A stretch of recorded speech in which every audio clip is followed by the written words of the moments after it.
कुरुक्षेत्र स्वच्छ भारत मिशन हरियाणा के कार्यकारी अध्यक्ष सुभाष चंद्र ने कुरुक्षेत्र को स्वच्छ और सुंदर बनाने के लिए अधिकारियों की बैठक ली। कुरुक्षेत्र में प्रदेश में स्वच्छता को जन आंदोलन बनाने के मिशन पर सरकार दूसरे चरण में पहुंच चुकी है। इसी कड़ी में आज 8वें जिले में स्वच्छता कार्यशाला आयोजित की गई। कार्यशाला में खास तौर पर ग्रामीण विकास विभाग के अधिकारियों को बुलाया गया।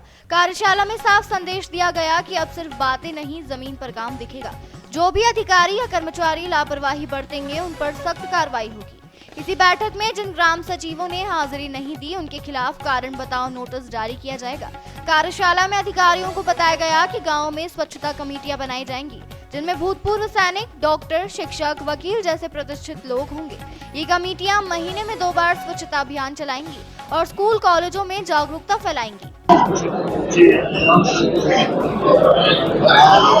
आज नायब सरकार के दूसरे चरण, उनका जो दूसरा कार्यकाल है, उसमें दूसरे चरण की इस स्वच्छता कार्यशाला में पहले चरण में हमने, जैसे मैंने अभी बताया भी, पूरे प्रदेश के 22 के 22 जिलों में हमने कार्यशालाएं की थी। और अब हमारा ये दूसरा चरण है जिसमें हमारे आज ये 8वां जिला है। 8 के 8 जिलों में पहले चरण में हमने समाज और अधिकारी दोनों को एक मंच पर बिठा करके स्वच्छता के मापदंड को कैसे पूरा किया जाए, स्वच्छता कैसे जन आंदोलन बने, इस पर हमने पूरे जिलों में कार्यशालाएं की। अब ये दूसरा चरण है। इस दूसरे चरण में हमने केवल अधिकारी योजना कैसे बनाए और कैसे इस विषय का समाजीकरण करें, कैसे इस विषय को जन आंदोलन बनाएं, उसके लिए आज ही हमारी स्वच्छता कार्यशाला रखी हुई है। और विभाग अनुसार हम ये कार्यशालाएं कर रहे हैं, क्योंकि 2 विभाग प्रमुख रूप से इस मिशन के साथ जुड़े हुए हैं, ग्रामीण और शहरी। ये आज की हमारी कार्यशाला अभी ग्रामीण क्षेत्र की थी। इसमें हमने सीओ, डिप्टी सीओ, बीडीपीओ और इन सब के हमारे एसडीओ और ग्राम सचिव सबको बुलाया था। और एक विषय तय हुआ कि ग्राम सचिव इस विषय का गांव का नोडल अधिकारी होगा स्वच्छ भारत मिशन को लेकर के, और गांव वाइज स्वच्छता की कमेटियां बनाई जाएंगी पूरे प्रदेश में, जिले में, हर ब्लॉक में। और वो कमेटी में गांव के प्रतिष्ठित व्यक्ति, कोई भूतपूर्व सैनिक है, कोई डॉक्टर है, कोई वकील है, कोई अच्छा खिलाड़ी है, कोई टीचर है, इस प्रकार के लोगों को जोड़ करके, नामी लोगों को जोड़ करके 11 लोगों की, 21 लोगों की स्वच्छता कमेटी बनाई जाएगी। और वो स्वच्छता कमेटी अपने अपने गांव में महीने में 2 बार स्वच्छता अभियान चलाएगी। स्कूलों के अंदर, कॉलेजेस के अंदर स्वच्छता की जागरूकता कमेटियां वो गठित की जाएंगी जो गांव में जन जागरण का काम करेगी। इस प्रकार के काम को लेकर के आज ये पूरी रूपरेखा, पूरी योजना बनाई गई है।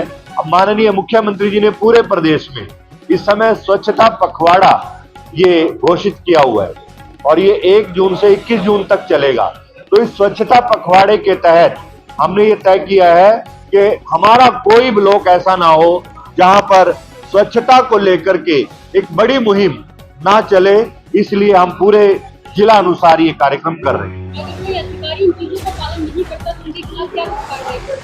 ऐसा है, समय समय पर कार्यवाही पहले भी होती रही है और आज भी हमने पूरा जैसे डिटेल लिया कि कितने ग्राम सचिव इस मीटिंग में जिले में हैं, कितने आए और कितने नहीं आए, क्यों नहीं आए, उनके लिए कारण बताओ नोटिस, 100 कॉज नोटिस वो जारी किया जाएगा।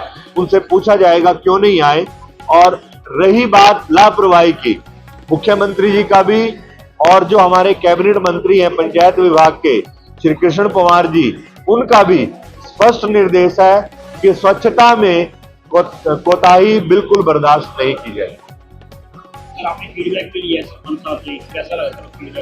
ये तो आपके सामने लिया मैंने, स्पीकर ऑन करके लिया है, तो आपको भी खुद देखना ही चाहिए कि देखिए जहां काम होगा वहीं पर इस प्रकार के सार्वजनिक काम किए जा सकते हैं। अन्यथा पहले की सरकारों में तो स्वच्छता पे कोई चर्चा, कोई बात, कोई विषय करता था क्या?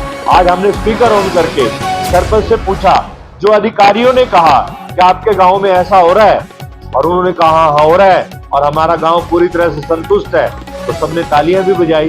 सबके लिए हर्ष का विषय भी है।